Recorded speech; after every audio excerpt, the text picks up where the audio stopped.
to lighter notes. Hello and welcome to In the Court of the Wenton King, Beshroomie, and for today we are becoming. We're continuing our Bruce Dickinson series, his second solo album, Balls to Picasso. Balls to Picasso, there it is. A bit of a strange cover, strange title. I don't know what the title means, I've never figured it out. At the time he did say, best if he doesn't tell you, you have to work it out for yourself. Picasso, my lovely horse running through the field. Has sort of square bits, doesn't he? So maybe that's how Picasso would draw balls, but then what the hell does that mean? So I've never figured it out. It's not even on the internet what that means, and he regrets not calling it Laughing in the Hiding Bush. Last week we did Tattooed Millionaire, which was a bit of a farce, because I just offered him loads of money to magically make an album out of nowhere, and he lied, so he made an album anyway. And it ended rather ridiculously with them filming this concert video of his club tour he'd done, brilliant club tour. There's some great bootlegs from it, and they filmed this gig, but in this awful sterile atmosphere where the audience had to wait an hour and there was no support, and it was just a terrible atmosphere of ridiculously expensive recording equipment with cranes and stuff, and filming a club gig. And he actually chucked the tapes of that in the river just after they'd recorded the concert, and the guy in the suit had to actually climb into the river and get the tapes back. But it's actually available, and they used it for music videos. So that happened. It's a great example of the sort of absurdity of the music industry. That it was just run by idiots, ponytailed, suit-wearing morons. My lovely, lovely, lovely horse. I don't know what that is. Running the show with ridiculous amounts of money. I mean, there was so much money involved in this. So Bruce goes back to Maiden. They record Fear of the Dark. They do the first half of the Fear of the Dark tour. It was a 2-part tour, so they could have a live album for the second part. So obviously they ask him again, can you do another one of those albums, please? We'll give you £1 trillion again. So he says, yeah, okay, I'll make another one. So he starts making another one. He actually gets... Could you imagine? Oh, that was awesome. That was the best song ever. A band called Skin, who actually had a couple of hit singles at the time, but were incredibly dull. They were his band. He was making an album, and it was actually Ron Smallwood who said to him, why don't you make a good album? I know. Yeah, and he thought, oh, there's an idea. And he realised he was just going through the motions, he was just making the next album, and I think there was an element of bring your daughter to the slaughter. It was like, well, that's what I do then. And he was writing things in that vein, and obviously felt unfulfilled, understandably. So he went to LA with the guy who produced lots of big acts and made something completely different at the time, which was the time was revolutionary because it was all done on computer, which is what everyone does now, but at the time that still would have been very expensive, so there's a lot of money spent on trying to make this album, and there's some interesting stuff on it. There is one song which is brilliant on it, and there's a couple of interesting bits and pieces, but it's funny how it sounds very unfinished. There's an element of Peter Gabriel about Proceedings. I think that's what he's aiming for, but Peter Gabriel has taken progressively longer and longer and longer to make albums. It takes a long time to make albums like that. Singing the song, la la la la la. That was a real solo album in that he was just making it just himself and getting musicians to play things for him. I like some, but in the end he abandoned it because he met, while he was doing the album, he met Roy Z, who had recorded an album with his band The Tribe of Gypsies, which is kind of a metal with Latino hybrid music, and I suspect he realised it would take much longer, it would take too long to get that album finished, because those songs, I don't think they're finished. We've heard of them and there aren't enough of them, so he made an album with this guy Roy Z instead, got his band and made something completely different. I think at one point there was a plan to do half and half, so use the tracks he's made and then half of a new album with Roy Z, but then he realised that's kind of a cop-out as well, and obviously he left Maiden to do it. That was the big thing. And this is the album that came out of that. A lot of what I'm going to say about this is very personal, a bit narcissistic, but it's an important album to me because of when it was and stuff. So I'm also going to try and talk about it musically as well to make it a bit more meaningful. What lets it down is the production. There isn't anything technically wrong with the production, but instead of letting Roy Z produce and making something quite heavy, they got some producer guy in and they put his guitar through Brian May's amps, which was not the right approach at all. And there's big light and shade on this album, which I hear, but people won't notice because the production makes it all kind of like that. But there is some fantastic music on here, which is musically much more interesting than a lot of Maiden. But for that reason, it does divide. It does divide opinion. The thing with metal is some people are purists and they only listen to metal, and metal should sound like metal. So sort of any sort of fusion, any sort of this is Latino metal is an affront. is some sort of sacrilege. But that's the whole point of what he's doing. He's doing something not like Maiden that's extremely energetic. He did do the live album after this to try and rectify that and do a sort of heavier, louder version of those songs. However, Tribe of Gypsies weren't available. He had to get his own band. We'll talk about that a bit more next week. But what's important to me is this is a lesson in how to play the guitar. This is not a lesson in how to play the guitar. This is how to do those songs. This is not how to do those songs, which I'll talk about a bit as we go. The other thing we should mention is his voice had developed tremendously since Tessa Millionaire, where he was still, although to a certain extent he'd kind of been set free from the confines of Maiden, it was still that style that he was singing in the 80s, but here he's really developed his technique. He's approaching the peak of his technique here. Everyone talks about the sort of peak of his voice when, in the first couple of Maiden albums he did, but in terms of technique, it's the mid-90s when he's got real control over his voice, and that's fantastic, is that. So 1994, this is actually the 20th anniversary. Long time ago. It was the summer before we started sixth form. It seems to be a reasonably heavy rock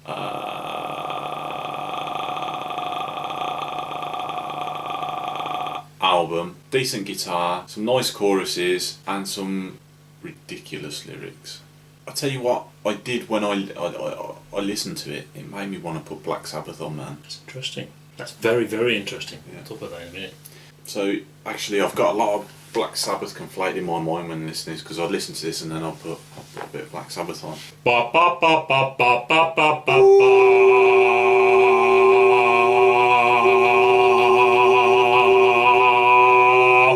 It's alright. I mean, it does take me back to that period actually. We mentioned Use Your Illusion 3 last week, how some of the songs from Tattooed Millionaire, that again, there's sort of, because there are a few different styles on this album, actually. Every song's a different style really. And there are sort of shades of Guns N' Roses on there, not the punky Guns N' Roses, but the hard rock Guns N' Roses. Yeah. My impression of Bruce Dickinson was that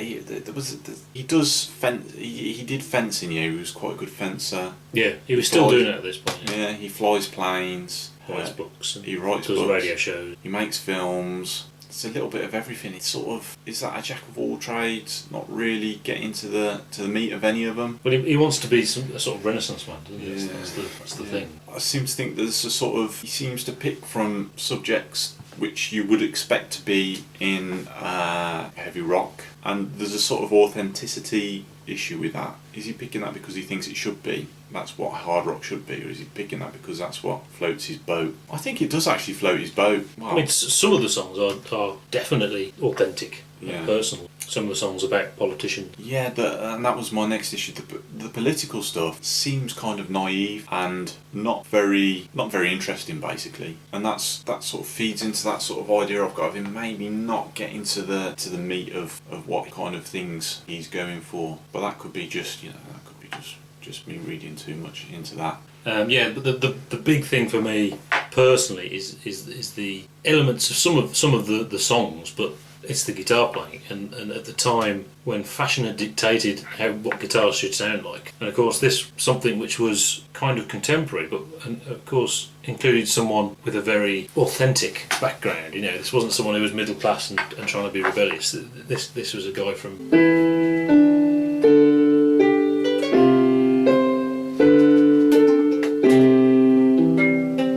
extremely rough part of the world, and he was playing lyrical guitar when lyrical guitar was out of fashion. I think the argument would be guitar solos had gone out of fashion. You shouldn't do solos anymore, implying all rock music is just riffs, and now it's your turn, go, now your turn, go.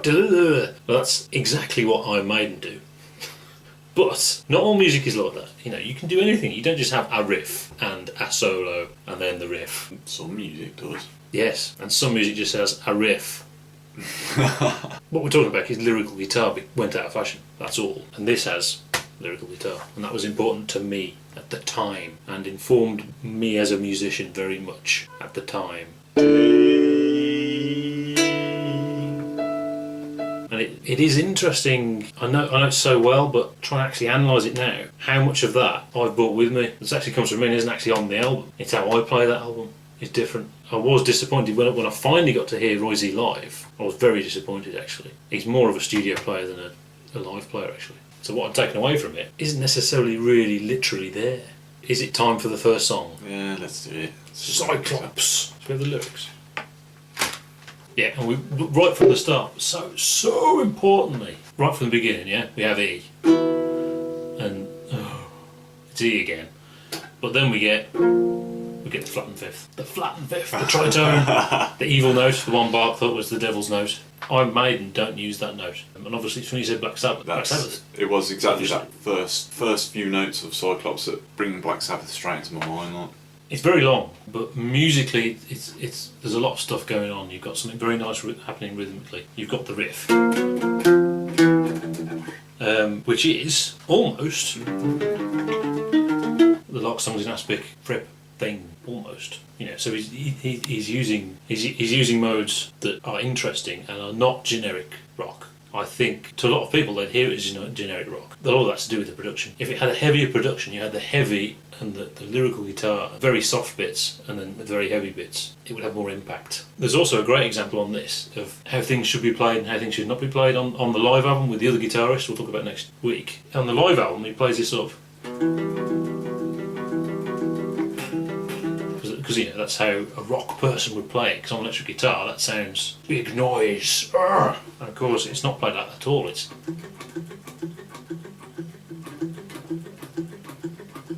muted. It's heavy. It's muted and quiet, and that's brilliant. I thought it was a pretty regular rock song with a bit of heaviness. Obviously, you could just explain why that's wrong. It's wrong, technically wrong. It's wrong. Track 2. Track 2 is Hell No. Yeah, Hell No. This is one of the less memorable tracks. The title I like because he's making a point. It sounds like, you know, a Alice Cooper title. And it's exactly what he's saying he doesn't want to be doing. But musically there's some nice, interesting bits. There's the nice bit of using octaves, the stuff, which is cool. Most important thing about it is introducing what, to me, is a concept of the album. I don't think it really is a concept. It's just his riffs are all similar. That's the riffs he was writing at the time. But to me, it's important. It's the, you know,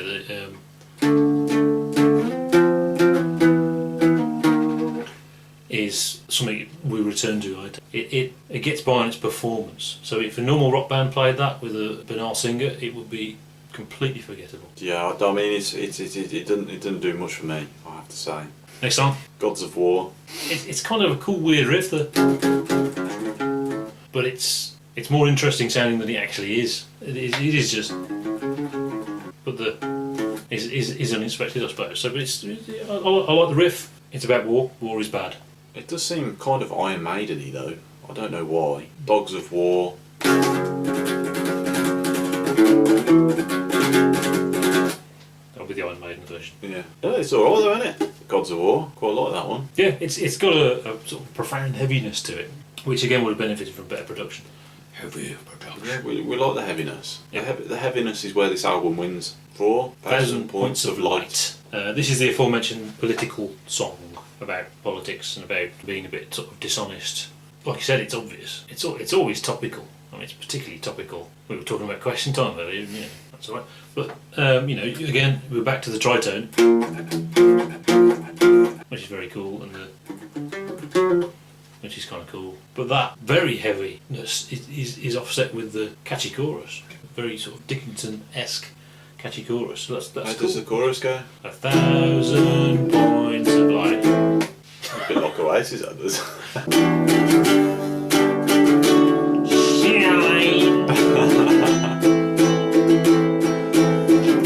Next song. God, I don't get this. Laughing in the hiding bush. You don't get laughing in the hiding bush? Nah, it's sort of, what does that mean? Well, exactly. No, that's... This is like, everyone says, this is, Laughing in the Hiding Bush is a great song from the album. What the hell is that about? credited to B. Dickinson, Roy Z. A. Dickinson. That's his son, hiding in the bushes. And he says, "Look, Daddy, I'm laughing in the hiding bush." It's just a really cool thing, and there's nothing wrong with that. I don't think there's nothing wrong with being childlike. There's a problem with being childish. It's not childish, it's childlike, and that's a good thing. That's cool. what we're doing now, Wenton. If you're wondering what the word Wenton is, this is the projects we do. And what we're trying to do is recapture the creativity we had when we were younger. And we did all sorts of things when we were kids, didn't we? I mean, absolutely. And we did all sorts of projects and designing bases and which is what kids do, isn't it? And to try and recreate that is a good thing. If you can be that creative when you're older, that's cool. And laughing in the hiding bush. Laughing in the hiding bush. And it's back to the Hell No thing. Which is Hell No again, actually. So to me, that's a returning of a theme. Actually, it's just the... running out of ideas. It's just the riffs he was writing. He wrote the riff, that's a riff. Put it on there. I mean, it's alright. It seems to be... Why is Hell No quite forgettable? And Laughing in the Hiding Bush is sort of one of the standard bearers for the album. Because it's got sort of ferocity. It always reminded me a bit. There's not much musical link, but it does remind me of Wherever I May Roam and that fierceness with a sort of more messed up English approach rather than a straight ahead. I rock. The road becomes my bride. Actually, Wherever I May Roam is a very good track here. Don't diss it. But this is a weird English version of that. Prisoner. Next track, Change of Heart. Change of Heart. It's like, okay, let's stick a ballad here now, or a real light pain in the arse song. Without that there, you've just got heavy riffs all the time. Because it's the ballad, really, isn't it? So it has that shape about it. Wonderful guitar playing and very well performed vocals. So that's what's important, isn't it? Yeah, well performed. And the guitar solo, that's what's important, obviously. Yeah. Next track. Shoot All the Clowns. Shoot All the Clowns. So, as we were saying earlier about idiots ruining the concert video and then offering him stupid amounts of money, wasting stupid amounts of money on music videos. He wasn't free of it by this point because he was trying to he wasn't actually signed when they made this album. They made the album first. Bruce was financing everything. And he must have been running out of money by this time. It's the third attempt. And he sent it to the record company and they said, oh, we like it, yeah, but we need another song. Why do you need another song? What? If you have one more song, we'll probably sign it. What the hell does that mean? And they slipped under his hotel room door a copy of Aerosmith Rocks saying something like this. What? And he had like a week or something. So it's another Tattooed Millionaire moment. Right. Well, it's just make a song. It's got to sound like Aerosmith. So obviously, Roy Z is the guy that came up with it, really. There, which sounds like Aerosmith to me. Roy Z came up with the title, and it is a brilliant title. And the record company, a few months later, discovered that they had a massive financial black hole and went belly up. Consequently, the album didn't do much, although the first single was a big hit. Because of that, they weren't producing records, and that was the end of it. Again, you could associate it with Politician. Everyone talks about this song as the crap song on the album, and it is. Really, it would fit better on Tattooed Millionaire. But guess which songs survived later set lists? Tis the Dragon, obviously, Laughing in the Hiding Bush, and in '97 this was the second encore. They were playing Shoot All the Clowns. So although Bruce has disowned it completely and says it's rubbish, they still played it later on. Next track. And what I think is really interesting, you read a review of this, they'll say, oh, it's great when you get back to the normality of the album with Fire. Fire isn't like anything else in the album either. I guarantee Bruce wrote the riff because it's Smoke on the Water. There's no interesting things going on with the riffs or anything like that on this song. It's a good song, it's alright. Yeah, Sacred Cowboys, and again, reviews will say he's rapping. It's Bruce Dickinson doing a rap, that's awful. If he was doing a rap, that would be horrendous. But Chili Peppers do that kind of thing, it's not rap.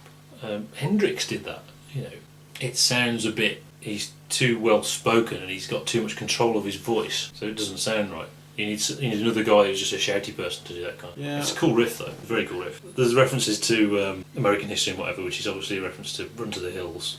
There's no Indians anymore, there's no Indians on the hill. He's done that now, he's moved on. He's got to do something else now. And yet they're sacred cowboys, they have to do the same thing forever.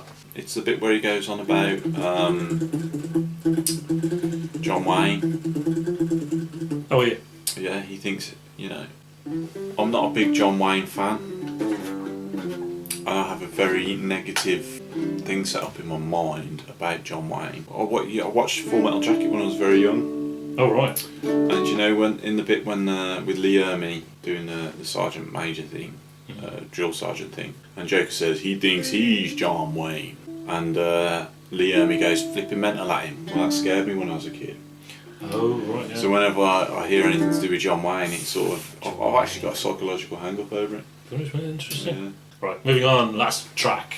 Tears of the Dragon. Tears of the Dragon. This is also misreviewed, I think. People call it a soft rock epic or something like that. It's not. It's folk rock, and he's a big fan of Jethro Tull. And it's what's so important about it is that it's extremely genuine. If you wrote something like that and it was contrived, it would be completely meaningless and empty. Because it isn't. It's extremely relevant and meaningful performance. He's being absolutely straight with it, but it's absolutely true. It's not contrived, and it goes right back to the first album he was doing, and then recorded a new version for the LA programmed album, and then a new version for this. This is the best version. There's a sort of more epic, structured version, which is the program version, which is kind of cool. The performance here is better. Again, it was important to me at the time. Minor hit as well. He played it on Top of the Pops, the acoustic version. Yeah, he was on Top of the Pops. And the music video, all over the place really. I don't think it's supposed to be a good music video. I think it's whatever, but some of it's filmed at Durdle Door, which is where I went a year before on a geography field trip when he had to throw himself into the sea. Oh yeah, I quite like it. I mean, it's actually, it's considered one of the best track on the album by most people, or by a lot of people. It's his best solo song. Yeah, I just wish when I hear there's a line in there, and I don't know why it screams out at me, but it's "My emotions frozen in an icy lake." Well, he's writing songs about hell and the monsters are coming to get me. My emotions frozen in an icy lake. It just sounds ridiculous. It's just terrible songwriting. And there's a fantastic bit in the video. He's actually got a wall around him. It's actually a circular wall, like in the Wall movie, with little holes in it. And they don't actually knock down the wall. I don't know if that was a budget issue or relevant. I don't know. But it's quite a good song. Slightly podgy lyrics. Yeah, slightly. I mean, it's not bad. It's just it sounds a little bit clunky in your face. My emotions frozen in an icy lake. Feel them until the ice began to. I don't know. Maybe I'm too critical. Dragons are a bit like unicorns, really. Dragons are like male unicorn. Yeah, it's like the male version of unicorns. You got to be careful invoking dragons. It's kind of about innocence, isn't it? Like the submarine last time. Okay, so what do you obviously you really like this album, Kev? Yes. Controversially, I mean, I'm pretty sure this is a 4-egg album, but for me, that's what it's all about. For me, it is a 5-egg album because it's important to me personally. 5 eggs, that's a lot. That's more than a few eggs. And I'm so sure you're not going to give it 5 eggs.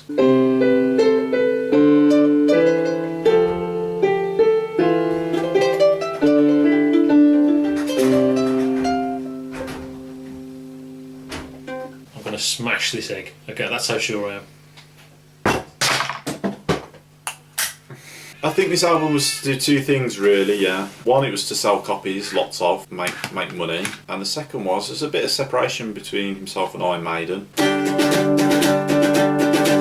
I think on this second instance it was quite successful. On the first instance obviously not so much, because they're going out of business and all that. I haven't got a horse sound. I need a coconut sound. But as a result of that, it's definitely more eggs than Tattooed Millionaire. It has to be, doesn't it? Yeah, I gave that 2. I'm hoping for better and more to come. I'm going to give this 3 eggs. 3 eggs. That's a substantial. Few eggs, that is. Yeah. It's more than a couple. So, thank you very much. Join us next time for Skunk Works. Okay, great stuff. See you soon.